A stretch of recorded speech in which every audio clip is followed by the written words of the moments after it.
Olá pessoal do Pré-ENEM, eu sou o professor Claudeir, professor de Química 2 e a gente vai dar continuidade aos nossos assuntos vistos anteriormente, certo? Hoje a gente vai falar sobre cálculo estequiométrico.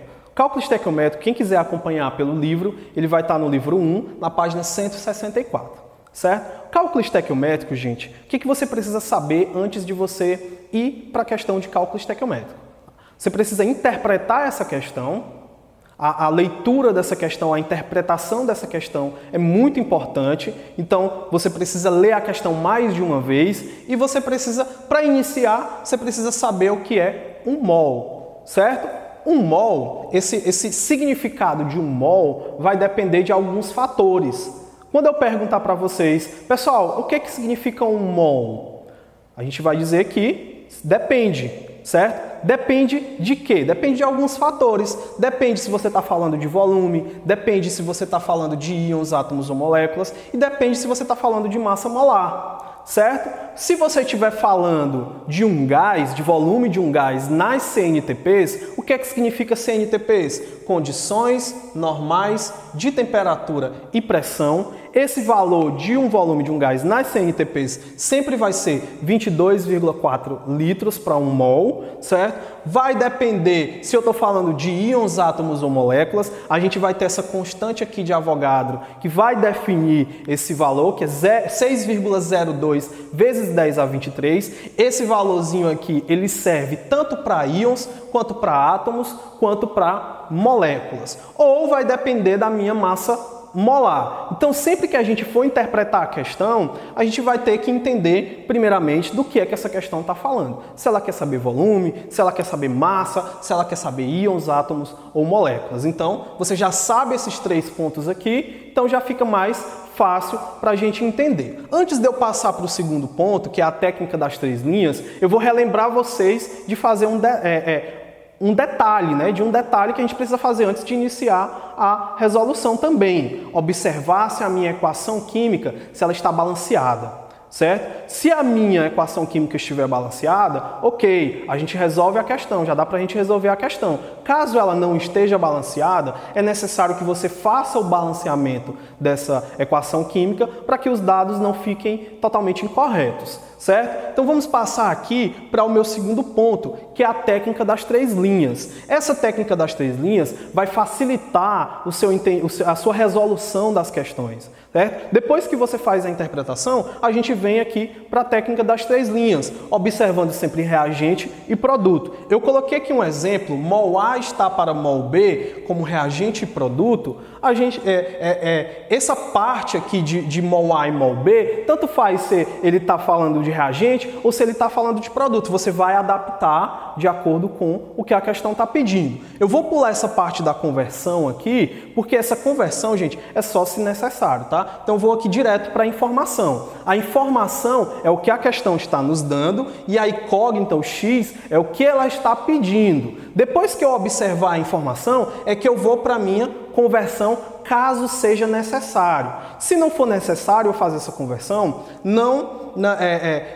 se não tiver os números não estiverem totalmente iguais, né, na mesma unidade, então é necessário que eu faça a conversão. Se eles já estiverem, tudo ok, a gente deixa aqui sem fazer a conversão, tá? Então a informação está para X, que é a minha incógnita. Essa informação ela pode ser tanto reagente quanto produto, certo? Entendendo esses pontos do que é mol e da técnica das três linhas, a gente já pode fazer um exemplo aqui de uma questão de cálculo estequiométrico, tá? Eu coloquei aqui esse exemplo para vocês. Qual é a quantidade de matéria de gás oxigênio necessária para fornecer 17,5 mols de água na queima completa do acetileno, representada pela reação a seguir, tá? Gente, a reaçãozinha está aqui, só que a gente tem um detalhe, gente. Nem sempre a questão ela vai trazer essa reação bonitinha. Ela pode muito bem só descrever o que está acontecendo aqui para a gente definir a equação química, mas às vezes em algumas questões ele já traz a equaçãozinha pronta só no jeito de você fazer o cálculo, certo? Então a gente segue esses três passos aqui, observando sempre a interpretação da questão, tá? Qual é a quantidade de matéria de gás oxigênio? olha o que ele está informando aqui na questão. Qual é a quantidade de matéria de gás oxigênio, né? Ele já traz esse lado aqui, necessária para fornecer 17,5 mols de água, H2O, certo? Na queima completa do acetileno. Ele está falando aqui, gente, qual é a quantidade de matéria de gás oxigênio necessária para fornecer água. Tá aqui, ó, próximo ponto que a gente vai encontrar. Aí ele fala na queima completa do acetileno. Professor, o acetileno vai entrar na resolução dessa questão?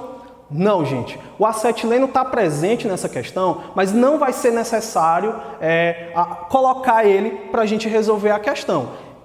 Na questão ele fala da queima completa do acetileno somente para completar essa reação, mas ela não entra efetivamente na resolução da questão, porque ele só está perguntando gás, oxigênio e água, certo? Então, observamos já aqui o que é que ele está tratando, mol A e mol B. Aí eu pergunto para vocês, essa equação está balanceadazinha? Tá, as mesmas quantidades de reagentes, de elementos nos reagentes, a gente vai ter nos produtos, certo? Então a gente já pode iniciar na técnica das 3 linhas. Então vamos lá, 5 mols de O2, certo? Produzem 2 mols de H2O.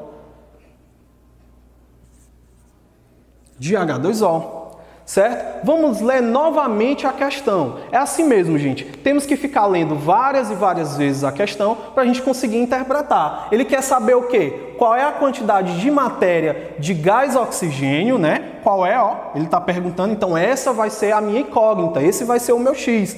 Produzida a partir de quanto? De 17,5 mols de H2O. Pronto, é necessário conversão? A gente está falando de mol dos dois lados? Sim, a gente está falando de mol dos dois lados. Então é necessário essa conversão? Não, não é necessário a gente fazer a conversão. Por quê? A gente está trabalhando só com mol, tá? Então não é necessário a gente fazer essa conversão. Vamos utilizar aqui, gente, a regra de 3 para resolver essa questão. Certo? Como é que a gente vai fazer aqui agora? 2x, certo? Ó. A gente faz multiplicação cruzada, 2x é igual a 5 vezes 17,5, certo?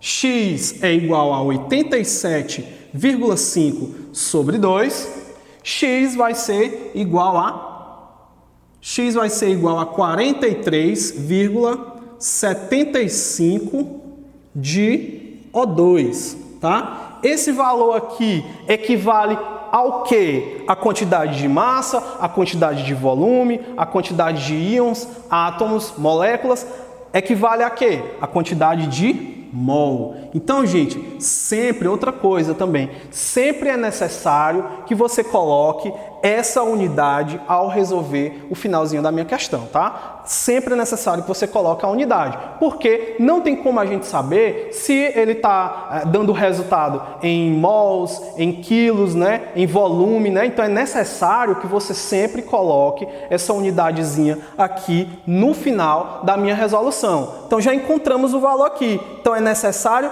43,75 mols de O2 para produzir essa quantidade de mols de H2O, certo? Então, vou dar um tempinho aqui para a gente ir para um próximo vídeo para resolver mais um exemplo aqui para vocês de estequiometria, certo?